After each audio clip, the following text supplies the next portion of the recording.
Welcome everyone to the Middle School Building Committee meeting of June 10th, 2024.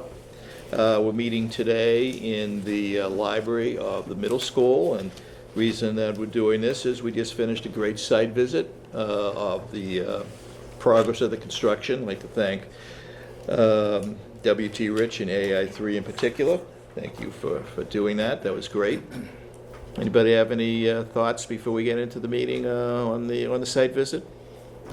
It's exciting, very exciting. Great. Especially coming from the Walsh Yeah. in 1913. I'll keep a little cord in my office for you. Come on.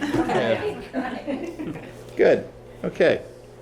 The next topic on the agenda. Recording in progress. Okay. The next topic on the agenda is public comments. Do we have anybody online who wishes to comment? No. No? Anybody here who'd like to comment? Mr. Morrison, floor is yours. Thank you very much. I was doing a follow-up, and I had called Anissa, and I was doing a follow-up basically on the surface of the synthetic field.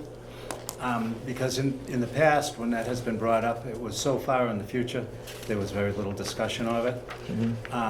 So Anissa got back to me, and she had said that there was, correct me if I'm wrong, that it was scheduled to have full-size soccer, full-size football, full-size lacrosse, and also full-size field hockey. Absent from that was the two small-sided soccer fields that were supposed to be, we thought, were supposed to be moved from the field that we lost, Field 3. Those two of those fields were supposed to be transferred to the synthetic field. Because as it stands now, none of the activities for youth soccer that were at the middle school on that Field 3, none of them transferred to that other field, so they basically have two Now, fields. Field 3 is the field where the school is being built now. That's right. Right. Okay. Right by the portable classrooms, yep. Okay. And that was like the premier field, that was the busiest field. So we had talked about that at the last remember the last on-site meeting that we had? And we discussed the storage sheds. It was all of the sports. Vaguely, yeah, Anissa and yeah. I had set that up. Yeah. And we kind of went into detail about it then. And that's when Anissa had said that she also had a request at that point in time for field hockey field. So up until then, field Yeah. hockey wasn't included in that. But we did discuss the two fields, for the two soccer fields. Those two fields were the ones that I was explaining. They run perpendicular to the field of play. They go across the field. They're 90 feet wide and they're 150 feet long. And that's what was out on that field. So we got the special size storage shed on on the synthetic field. If you remember going into that, it was the 8-foot high one to accommodate the nets for Yeah. that That I size remember, fields. yeah. So I don't know if that's where we are in that stage of getting that field sown, what the lead time is on that, but I'm glad that I called because I'd like to have a discussion about it and find out where we are, because we were told that those fields were going to be transferred. Okay. I don't know if this is the right time for it, but No, I just no, want to get my place card in there. Yeah. Okay. Any thoughts? I don't know what was on the original drawing. I don't believe we had the smaller fields on the original drawing. I need to go back and check. I think the original drawing, as it was publicized when it first came out about the building of the middle school, I think originally, it was a full-size soccer field, football and lacrosse. That was it. Those are the three fields. And we had put our request, or we were told that some of the activity on that field 3 was going to be transferred because otherwise we would be without a field. Okay. What was that field used for previously, other than youth soccer? Football and girls lacrosse. I believe high And school. it was lined for those? What's that? It was lined for those, as far as you know? Oh, yeah. Yeah. Yeah. And the thing is, that's kind of would be a haymaker, is that was the best field, actually. It was always the driest field. Yeah. And it was the most used. So we're kind of concerned. Okay. It would be, I guess, I mean, I imagine that the field hockey was supplemental funds? I don't know how that works. As far as getting sown, I mean, they wouldn't do it for free. Yeah, I mean, nobody does anything for No. free. If that field wasn't sown for youth soccer, would you be able, to put like some kind of temporary line on it? That would be like Plan Z. Plan D, okay. And it would kind of clash. In theory, you could paint the fields for it, which, I mean, worst case scenario, you could. I don't know, it would be up to the skills of the volunteer, how straight the lines were. I mean, all of those lines on those synthetic fields are crisp. They're as straight as an arrow, and when you leave it up to a volunteer, as good as they may be, they would, over a period of time, they may waive. I don't know if that would be objectionable to people or not, but that's the worst, that's the, That's the least favorite option. yeah. Okay. So, I mean, one of the last meetings that I was able to attend, This is Chris I know Piccolo, Chris, yeah. president of soccer. there was I think it was the landscape architect was here, and we were looking at the aerial photos of the existing fields, having this exact conversation, because those small fields weren't on the original plan, and, he could see the way we had it lined and said, yep, we'll take care of it. And, so I left it, assuming that we would have it. Youth soccer has never had a full-size soccer field at Coakley Middle School in the 10 years I've been on the board.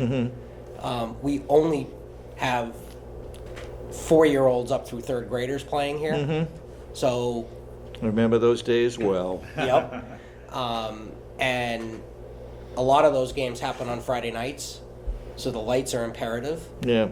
And losing, right now we've got, the temporary space down on the baseball field that you guys were gracious enough to put those lights in. Yeah.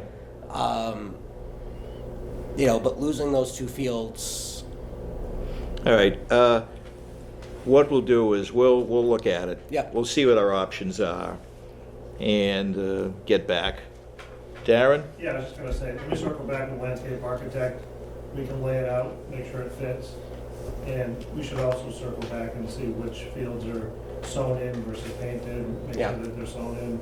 And we can work with Rich to get some pricing to see what we take the field sewn in and/or painted, we need a couple options. cool, thank you. Yeah. I guess one of the, concerns I have is we're gonna have too many lines. That's true too. So we'll have to look at that. Yeah. Yep. And, That's why a lot of owners opt to do the painting option for that season, and then they'll paint for a different season, so. okay. All right. We'll take a look. I've coached We on could, those fields. They're we'll, not fun. yeah, we'll discuss that at our weekly meetings and see. Yeah. where Thank we're you. at. Give Darren one of these. This is the layout of those 2 fields. Okay, sure. Right. Okay.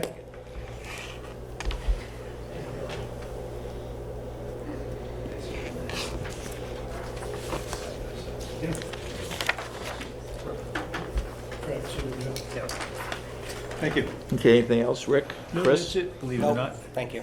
All set? Okay, cool. Okay, no further public comment? All right, minutes of the May 13th meeting. Mr. Chair, I'll make a motion to approve the minutes from May 13th. Second. Motion made and seconded. Discussion? Hearing none. All in favor? Aye. Opposed? Unanimous. Thank you. Can I abstain for that, because I wasn't at that meeting? And one abstention. Thank you. Thank you. All right, next. Chair, I'm sorry, Jason Adams has joined us. On Zoom. Oh, he did? Okay. Yeah, sorry about that. It wouldn't let me join for some time. I don't know, but I'm here now. All right, you didn't have any issue with the minutes, did you? Because if you No. did, I'd have to, take a voice vote, but we'll do that in any subsequent votes, so, okay. Didn't know you were on, Jason. All right, next item, the invoices of May 2024. We have those up, okay? So, yeah, so we have 3 invoices going across 6 different line items. We have the Vertex invoice for OPM services 87-47 for a total of $109,612.70. We have 2 invoices from AI3, one for reimbursable costs of $445.01, and then one for their construction admin services at $69,543.62.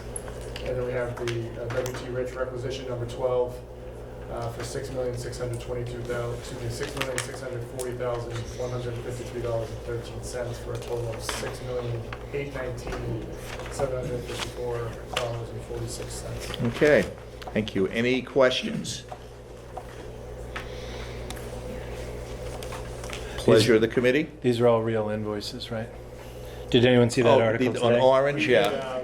Yeah, we did, so Oh, wow. you should be receiving an orders in good shape because of the process that we use here. We're sending that to all of our clients. If you didn't hear that, some school projects have been getting bogus invoices directly from vendors looking for payment. Can you scan our link? Well, the one I read was Orange Mass, got Yeah. scammed out of like $350K. Yeah, there's another one, maybe Arlington, it was like 400,000. Mhm. So, Yeah. and just so the committee is aware, the process, the way the process works here, we actually just had another kickoff meeting with the town, getting prepped for FF&E and technology purchases. Hmm. All of the invoices, originals come into the town, copies come to us, we review all of them, recommend approval, they come into a consolidated invoice package, the vendor invoice package, which you receive, and then a process from there. So there's no point, should any rogue invoices be paid by the town, so. Yeah, good. Yeah, because that orange thing was scary. There Yeah. really wasn't much of a discussion of why it happened. It Right. just, we know that it happened and don't know the details, but that was. I know ours are real. Yeah, that was a little tough. All right, pleasure of the committee. I'll make a motion to approve I'll the second, invoice package. I'll second that motion. Made and seconded. Any further discussion? Hearing none, let's do a vote. Have to poll, because we have somebody online. Diane Ferreira, Yes. Margot Frazek, Yes. David Hiltz, Yes. Bob Donnelly, Yes. Matt Lane. Yes. Gary Pelletier, Yes. Jason Adams, Aye. and Chairman votes yes. So that is unanimous. Thank you. Okay. Project update. Turn it over to Brian. And actually Luke is gonna walk us through this. Okay. Sure, so, first photo we see up here is the progress photo from April, just continuing with that trend of showing the month before, and update as we just saw out there on site, the air vapor barrier, the blue skin has continued into area B.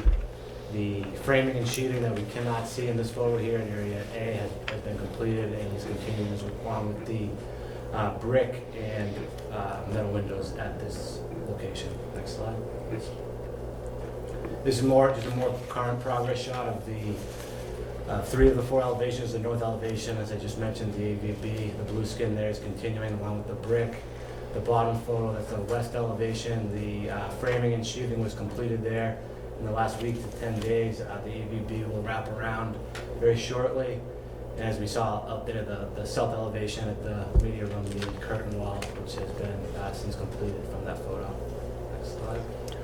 Some interior shots, again, the window installation ongoing on area C and B, that's a third floor.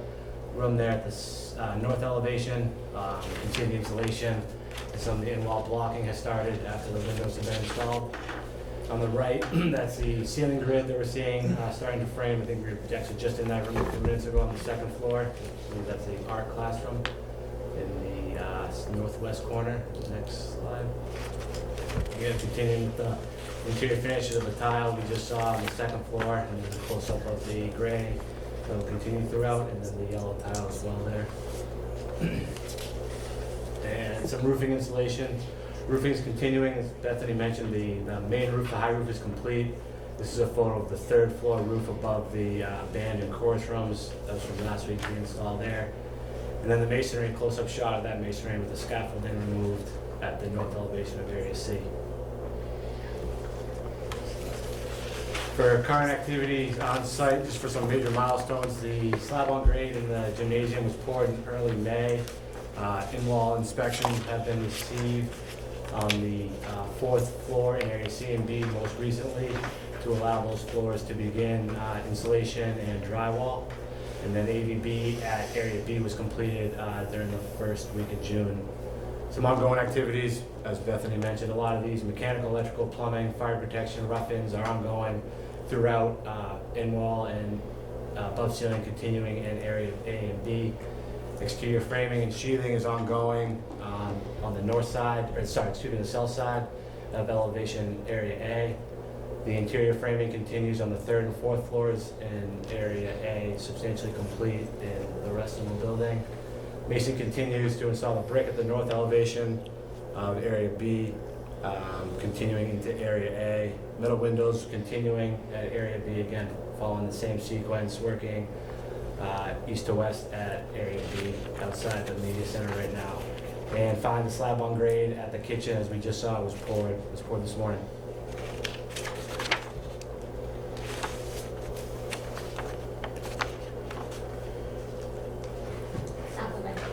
There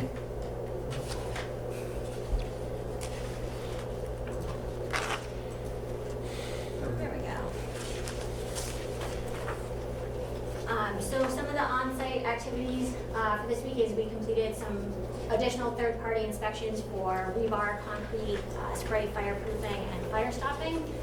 The only outstanding issue we have is the chain drag from that temperature issue we had back in February, which is going to happen, I believe, this coming week. So we can close that out.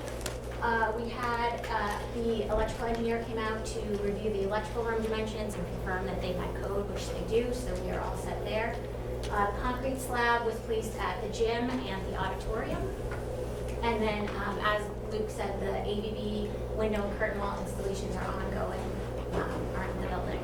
So some document control. So last month we had 25 new submittals that came in and were returned, and 22 new RFIs. And to date we've had 44 proposal requests issued. And then a quick summary at the bottom. The PFA was received. We got it back signed from the MSBA. So that is set. Reimbursement request number 30 was submitted on the 18th, and we also received payment for reimbursement request 31 was submitted on June 3rd. So the MSBA paid reimbursement request number 29 for a total of $1,665,705 at the beginning of May. And in total, the MSBA has paid just over $16 million back to the town.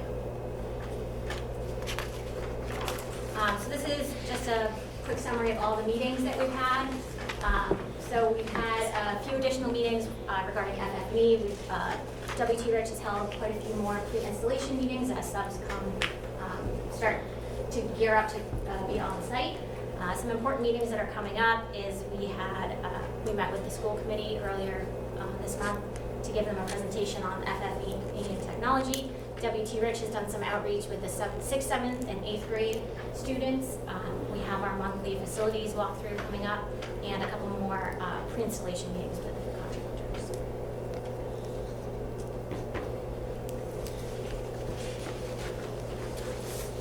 questions on site activities or any updates, progress for the month? Just one, so thanks for there was really a good tour. So I was wondering if the project team can evaluate your schedule and advise us as to when you may be beneficial for the committee to see the building in the next phase of construction. So just something to think about as it comes along. 'Cause I think this was a really good day for us to see. Yeah, I mean, I'd like to do it periodically, yeah. I think once you get the backside of the building with the finishes started, you'll see that same progression through the building. I think you have a pretty good kind of time lapse of, you see everything where it's just getting enclosed to where finishes have started to finishes have just started and finishes that are nearly complete. I think that's probably the most, couple months out. That's fine. Yeah. Great. Yeah, good. So moving on to FF&E update. So the total estimated budget, and again, this is before that we do our procurement, is $2,280,789. And again, this is slightly over budget. I think last time we presented it, it was about 190,000 over.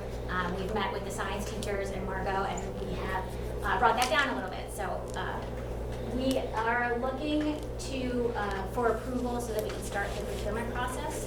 It will take place over the summer. We'll start preparing requests for proposals. And does anyone have any questions on that? Just to add, the way the process would work is approval will go out to procurement, we'll start that, but each individual purchase order or a group of purchase orders will come back in front of the committee for formal approval with a budget update accordingly. Yeah, and I will note that, Margot and Joe Kidd and I went before us, and there's a note at the school committee last week. We made a presentation to them, and they seemed satisfied with what we're doing. So, okay. Again, pleasure of the committee. Mr. Chair, I will make a motion to approve moving forward with the FFE procurement based on the current budget. I'll second. Motion made and seconded, that's based on the budget of $2,280,789. Okay? Any further discussion? Hearing none, let's do a vote. Diane Ferreira, Yes. Margot Frazek, Yes. Dave Hiltz. Yes. Sorry, again, Must be something. I It's look-alike or something. No, I knew somebody named Matt Hiltz as a kid, so for you forever to me will be Matt Hiltz. Bob Donnelly, Aye. Matt Lane, Aye. Gary Pelletier, Aye. Jason Adams, Aye. and Chairman votes yes, that's unanimous. Okay, thank you.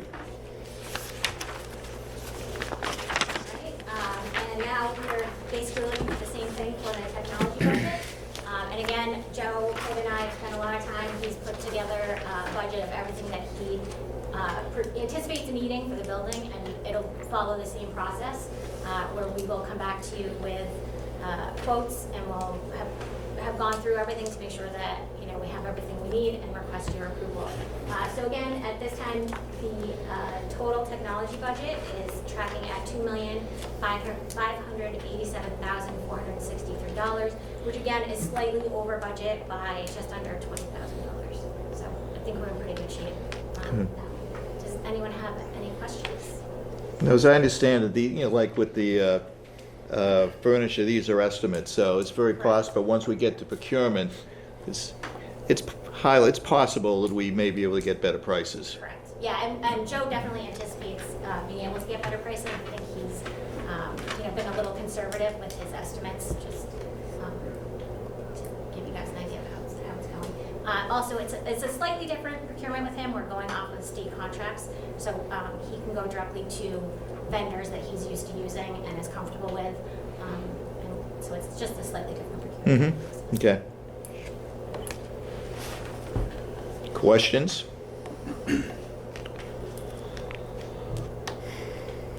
Mr. Chair, I'll make a motion Mm-hmm. to approve moving forward with the technology procurement based on the current budget of $2,587,463. Motion made A second. And seconded. Any further discussion? Seeing none, let's go for a vote. Diane Ferrera, Yes. Margot Frazek, Yes. Dave Hiltz, Yes. Bob Donnelly, Yes. Matt Lane, Yes. Gary Pelletier, Yes. Jason Adams, Aye. and Chairman votes yes. Thank you. Great. That's good news. So moving on, we have our first request for approval of a purchase order. So Joe Kidd had requested 4 quotes for wireless access points for the building. We received 2 quotes back, 2 companies declined the invitation. So we recommend going with the custom computer specialist for $164,537.85. And the reason we're doing that now is because their pricing will expire, they're gonna have a price increase, and Joe is going to take these and store them at the Sapper Center and leave it as a storage room. So we'll have them on site, we'll have them on hand, and when we're ready, we'll bring them over to the site and have them installed. Okay. Do we have any idea why 2 companies declined the invitation? They were just too busy? I don't know, because 3 of them bid another portion of the project that he was looking for servers and network switches, so I'm not sure. I didn't ask, but Okay, I'll but you, definitely find out. but you feel comfortable with custom Yeah, computer? and again, you know, we went off state contract, and Joe went to the vendors that he's comfortable with, that he's used before. Okay. So, Okay, good. Okay. So again, the pleasure of the committee. I'll make a motion to approve the custom computer specialist quote dated 5/24/24 in the amount of $164,537.85. Second? Made and seconded. Seeing no discussion. Mr. Chair, can I Yes. ask a quick question, Jason? Jason, yes. Yeah, we had a meeting about this last week, and I just couldn't recall if the town will be paying these vendors directly, or if it will just be a part of the monthly invoice that we receive. So all the invoices will come directly to Vertex, or if they send them to you, if you could send them to us, Vertex, and we'll include it in our monthly invoice package. And then once it gets approved at this meeting with the building committee, then the town will pay the invoices. But we request you don't pay them until they go through the process and get approval. Everything gets approved at the same time. That way, you know, we're tracking it, we're making sure it hits the budget, and everything's accounted for. Okay, I'm sorry, I asked the wrong way. What I meant was, are we paying the vendor directly, so we'll need their W-9 form, or would we? Yes. Vertex? No, it would be the town, yes. Okay, got it, thank you. Okay, Right. sorry. Okay. Jason, all set? Yep, thanks. Okay. All right, well, let's go for a vote. Diane Ferrera, Yes. Margot Frazek, Yes. Dave Hiltz, Yes. Bob Donnelly, Yes. Matt Lane, Yes. Gary Pelletier, Yes. Jason Adams, Aye. and Chairman votes yes, unanimous. Great, thank you. Okay, All right, so just a quick budget update. So this is a snippets of the project budget status report that's in the VIP. So I think we went through this last month, but this is the entire project budget. The MSBA, we have not updated this with the bid amendment yet because it was not final at the end of May. That'll be updated next month, but that's the first column there, column F. And basically starting at the top is OPM and architect's fees, and then you have our construction budget. So the construction budget highlighted in green there, that includes the change orders 1 through 8. So that's in great shape. And then scrolling down, miscellaneous project costs such as utility company fees, testing services, other project costs. Again, all in good shape on budget. And then furnishing and technology, those are the budgets that were approved. Initially, once we start issuing POs, you'll start to see commitments show up in the middle column, column I, and we'll start to track invoices there. And then overall construction contingency, which will relate to the pending change order log, is in great shape with just $6 million left in the construction contingency and $2 million left in the owner's project contingency. So overall, on budget. And as Anissa pointed out in one of the first slides, the MSBA reimbursements today. So the reimbursement rate for the project is just over 54%. Just over 16 has been reimbursed to date. $16 million has been reimbursed based on $30 million of eligible costs that were submitted, so 54% of those eligible costs have been reimbursed.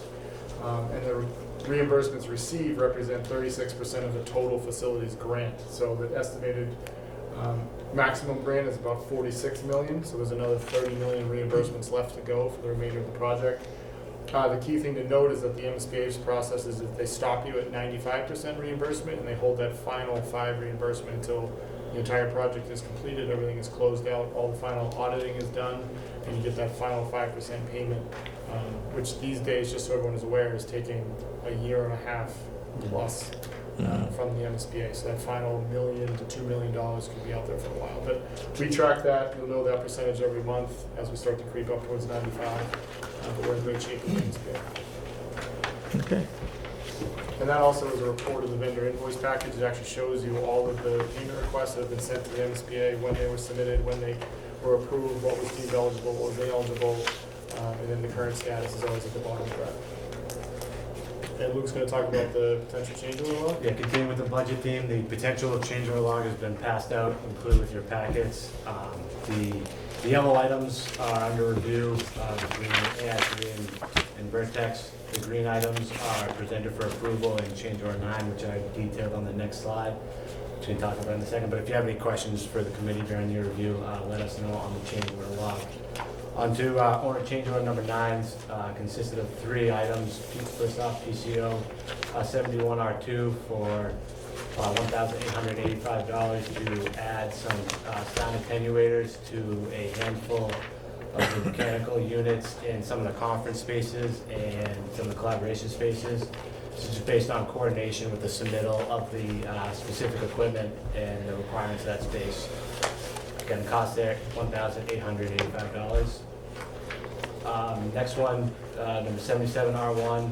This is a credit of $823 to revise a field comm box to an infield, from an infield one to one mounted on the back of the light pole in that area.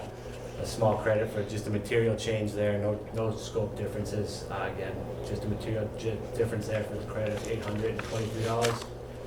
And finally, PCO 83, this was based on PR 39, which added the back boxes and the cabling for the vape sensors in the bathrooms, a cost of $26,485 for the infrastructure associated with those vape detectors, and the exact equipment will be purchased through the FF&E. And we have one change below that will be funded from buyout savings. This is change order PCO 59 for PR 29, which revised the manufacturer of the fire alarm and mass notification system based on some coordination with North Fire Department on their desired manufacturer. There's a change there. Cost of the electrical subcontractor for this change is $338,819. Again, no cost to the owner as it's funded from funds within the project. Okay.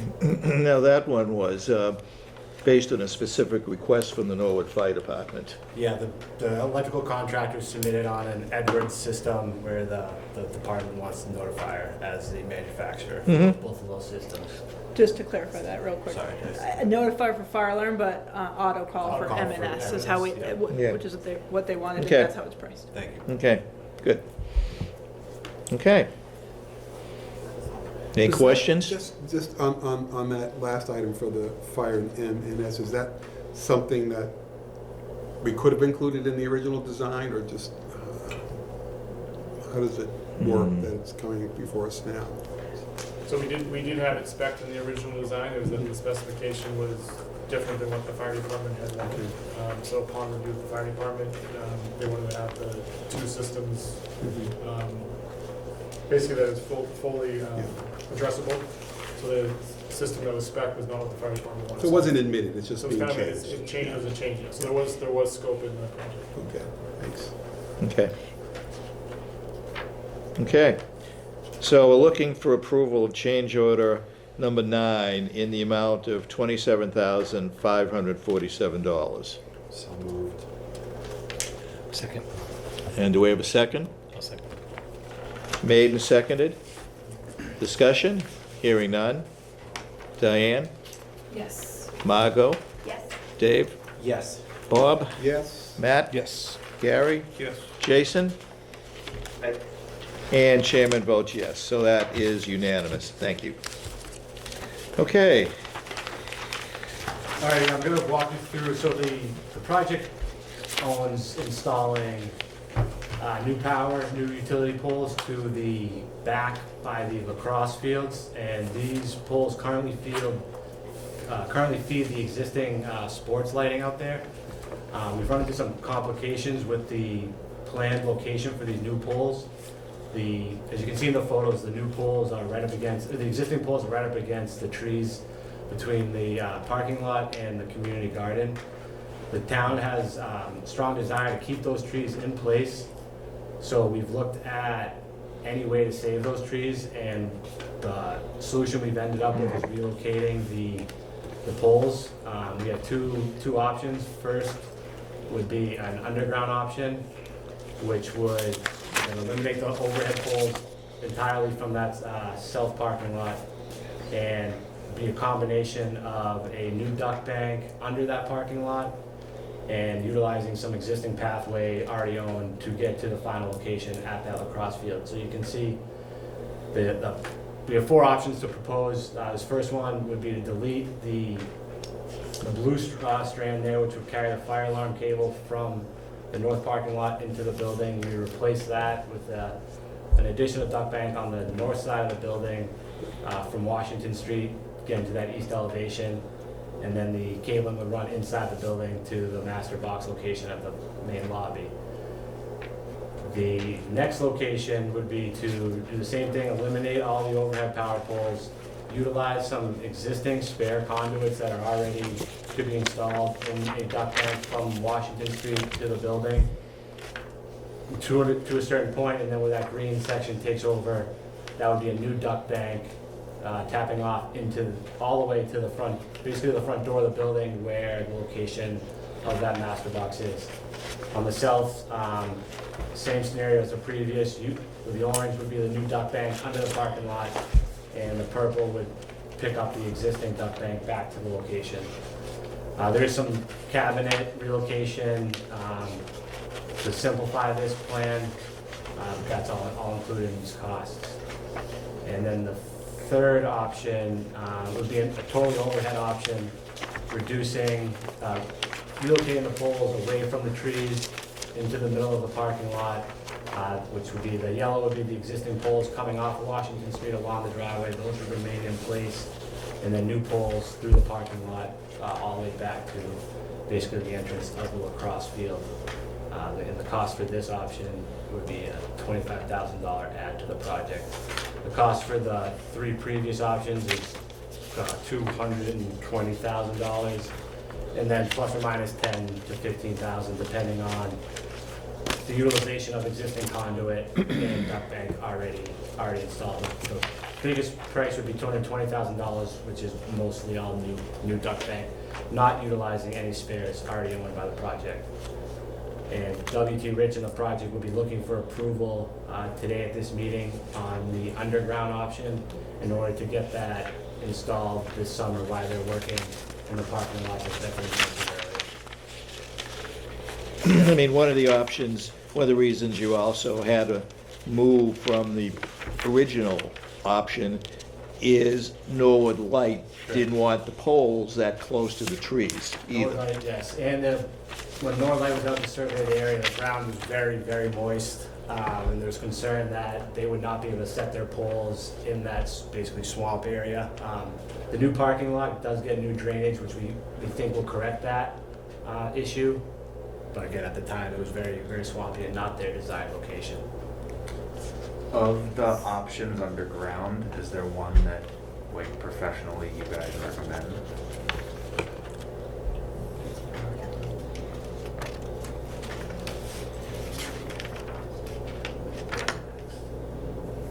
First one on Yeah,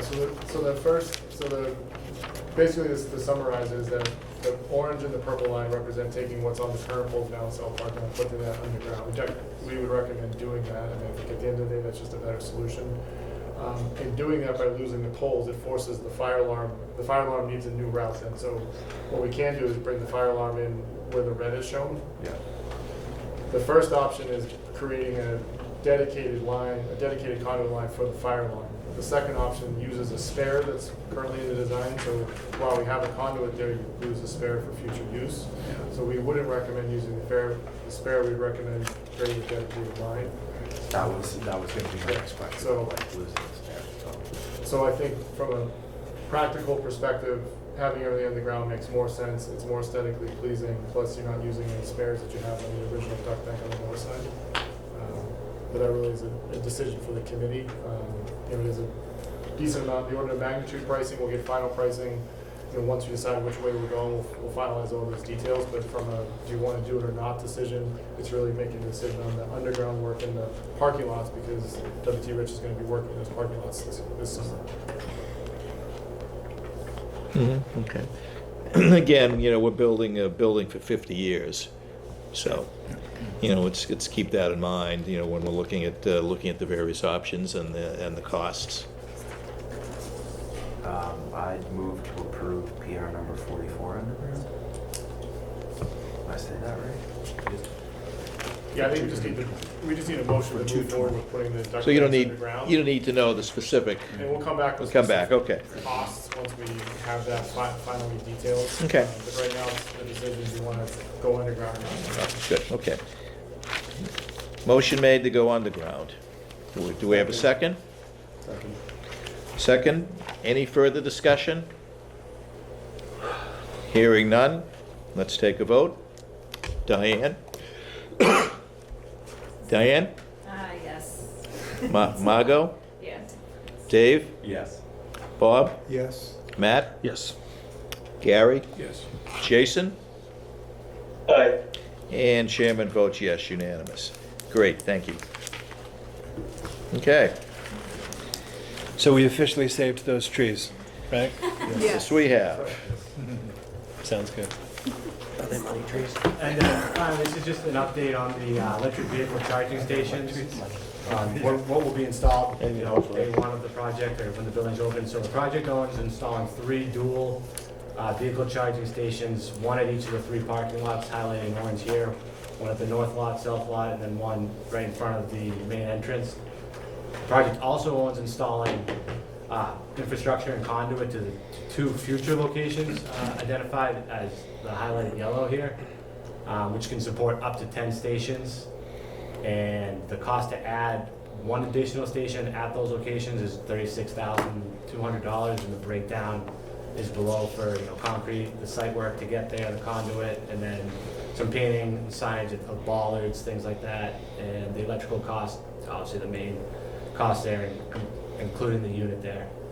And then the full building can support a total of 47 stations based on the electrical panel infrastructure in the building. Yeah, we actually confirmed 46 so- sorry, vehicles.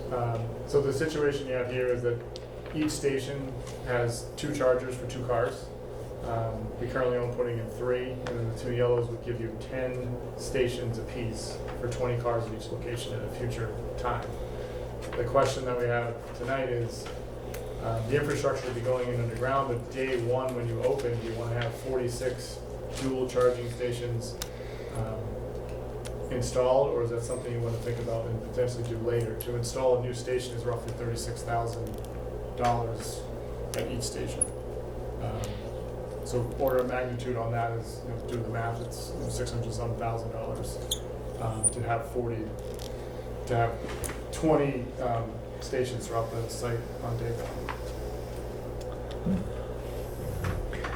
Now, are there any, we talked about this a little bit, but are there any issues with being able to have a gas-powered vehicle park in one of those locations?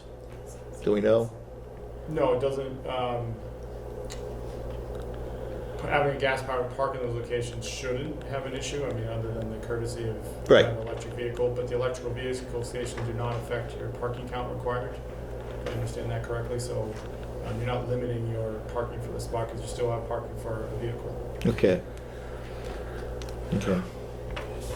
Do we think in a few years, like buses will be all electric eventually? Like, are those conversations happening, or not really? That I'm aware of. I mean, that would, we contract out buses, so that would come down to if the state buses are switching themselves over to electric. Mm-hmm. Yeah, I mean, I guess it's really a question of day one, how many units we'd like to have. We have 6 right now. You know, do we want upwards of 47, or do we want something else? You know, maybe another half a dozen, maybe another, 12 or whatever. I mean, it's something that I think we have to think about a little bit. It is expensive to put them in. But again, on day one, what do we really want? What do we think makes sense? So right now, you can do 20 cars. Day one, you could do 6 cars, 3 dual stations. Yeah, when you open the buildings, there'll be 6 parking spaces with 3 stations that'll be up, and you can plug in 6 cars. The yellow spots represent, we have piping going underground to that location that could install another 10 stations, so 20 cars. Yeah. The electrical panels and everything in the building can support 46 cars. Do we know and, how many- and you've got the conduit space also, so in the future, you'd be able to add. In the future, you could add stations up to 46 cars. Right. If you want to go over 46, now you're talking about a change to the electrical infrastructure, which is a Right. whole different But can of worms. I mean, the point is that if you don't put 46 in today, you have the conduit space to be That's able to right. put Correct. additional ones in the future. That's correct. And the order of magnitude for each station that would serve 2 spaces is roughly 36,000. Okay. And to clarify, the conduit goes to those yellow spaces. Yeah. The reason we asked for this to be brought in front of the board this month is, as we discussed, that south parking lot is getting prepped this summer, right? So if you do want to add conduits further than what's shown in yellow there, or any infrastructure on that south parking lot, now's the time to identify where to put those in that south parking lot so we don't have to cut it in later. Right, so the intent is in that south parking lot is you come to that mow strip or that island, and those 10 spaces probably right there would have the units if you want to move them to a different location, or put all 20 in one area. That's kind of what we need to know also. Okay. What are other schools doing? Do you have a sense of it? Like, is there a formula that they're using based on how many staff or how many kids? Each one is different with their sustainability. I don't know, Darren, if you got any example, like we did, Kennedy that opened 2 years ago had 2. Yeah. I mean, it's really, There's no. There's no- They do whatever the client wants to do. and it's one of those things too, you install them 5 years from now, are they a different price point? Right. Do they serve 4 cars? Do you get a big We don't know. government rebate or something? Anything permanent now would require 10% EV ready. Yeah. So this was permanent before the new energy code was implemented, so it doesn't have to be to that level. A question I had is because a lot of this will be utilized by staff.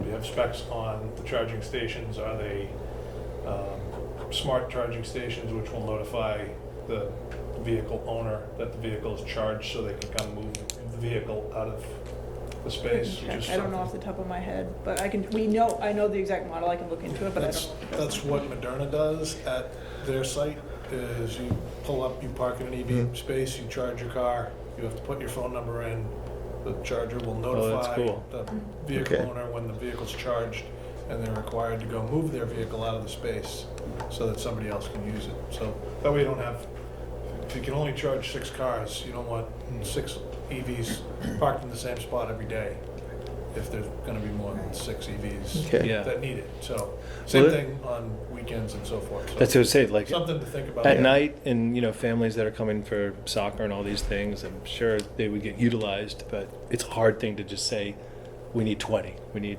What 25. does it do to the bottom line electric bill? Is that the schools pay it down, like, based on Excuse me? the bill for the electric? What does that add? Like, does that add a lot, or? But they'd have to pay, these are gonna be cost per Oh, charge. So they the get- vehicle so owner they- puts their credit card in Oh. to charge. In part of us setting these up, we set up what, you can in theory cover it and say it costs 0, but you can the owner sets what you want to charge, and it's part of the whole process. So we'd have to go into that, how you want to bill it, but you guys set that up with the company. Yeah. Oh. Okay. Same as the public chargers downtown in the I just public assumed they were parking. free. It's not free. You tell we don't have electric cars, we have. Alan already said nothing's for free. Yeah. Yeah. I mean, I would say, speaking, like, I do not have more than 6 electric Yeah. vehicles on staff, and I would probably guess that for town events, that for right now, that's probably fine. It's hard to say what will happen between now and 2030, when there's supposed to be a lot more electric vehicles being made, so I think that's kind of the bigger question. I guess one of the questions I would have is, you know, you could split it, you do a certain amount now and use the conduits for future development, but, you know, then at that point in time, whether it's 5 years down the line, you go through a budget hunting process to find out how the town could fund something like that. Whereas we're sitting in a position, I think, here, it's expensive, but I don't think it's a budget busting option for us to consider, given our finance situation. So I'm a little divided, but part of me thinks that if it's something that we feel that there's a strong belief that they will be used in the future, maybe it makes sense for us to do it now while we have the capability and the budget to do it. When do you need to have a decision? Today? For the south parking lot, we would need to know this meeting, because by July, If it's gonna move location, or if we just need to. if we just need to get underground to where we'd want to pull underground, and only in the south. I mean, you have the ability to expand in that north parking lot, and even in the south, we don't we just need to get conduit out of the ground. So if we're assuming in the right? south, it's coming into that box in the top left of the yellow highlighted area? Correct. We would assume it'd be the 20 spaces down that row, so basically, that's where we put the conduit. And that's all we would And need that's to all know. we- Just so- put on a plan view in X of where to stub up conduit, Yeah, they right? say these 20 spaces in the south parking lot will have future EVs or. But Okay, and when will you that have to decision- know? Oh, Sorry. Go ahead. Sorry. Because when will you have to know on the north parking lot? Not until the fall. Not until the fall, okay. Exactly. That side of that north parking lot, we don't construct until after next Mhm. summer. Gary, do you have a sense of how the ones in town are being utilized? How often? That I don't. I know we have this one behind Town Hall that's fairly busy, but I think there's also some at the post office. Like I said, I see more at Moderna, but there's a lot of electric vehicles. There's 2,000 employees on that site, so Yeah. there's a lot of electric vehicles up there. They also don't charge their employees to charge. Their charging is free, so. Well, let me make a suggestion, is that, I mean, I suspect we're gonna go with more than what we have. The question is, how many more? Does it make sense to give the go-ahead to go with the conduit for the south parking lot now? Maybe, maybe we won't make a decision today on how many we want to put in, but at least you get the conduit in there so that it gives these guys the ability to do what they have to do, and then we can maybe come back later and decide on the specific number of conduits. Does that work for you? Yeah, we'll probably put in the higher end, and then if we need to cap and not use them. Yeah, the biggest driver of the cost is the unit itself, so whenever you buy the unit, that's what the cost is, the conduit's relative. Yeah, the conduit is, but you want to do the conduit while you're doing the parking spaces, so. And, maybe, we could think about this a little bit, and maybe next meeting, we could maybe make a decision on how many specifically we'd like to see. Does that make sense to people? I think that's a good idea. Okay. Do we have a parking space count off the top of your head? Yeah, maybe that's something to consider, so we can look at what the percentage is Okay. proposed versus what would be required if we Okay. were to permit the building today. Okay. Like I said, you'd have to account for 10%, 10%? to be at least ready. Yeah. Okay. Okay.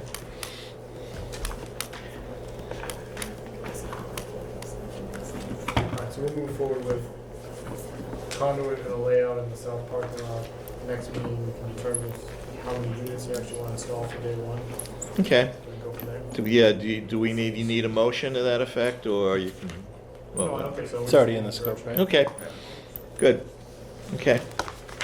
At least they can go What do you and think, do Rich? that thing and How many? not worry about, digging up the parking lot. Good, okay. All right, good meeting. Anything further? Do we have the next, did we already do that next couple of meetings? We do want to talk about the next meeting, which usually is the second Monday, which would be the 8th.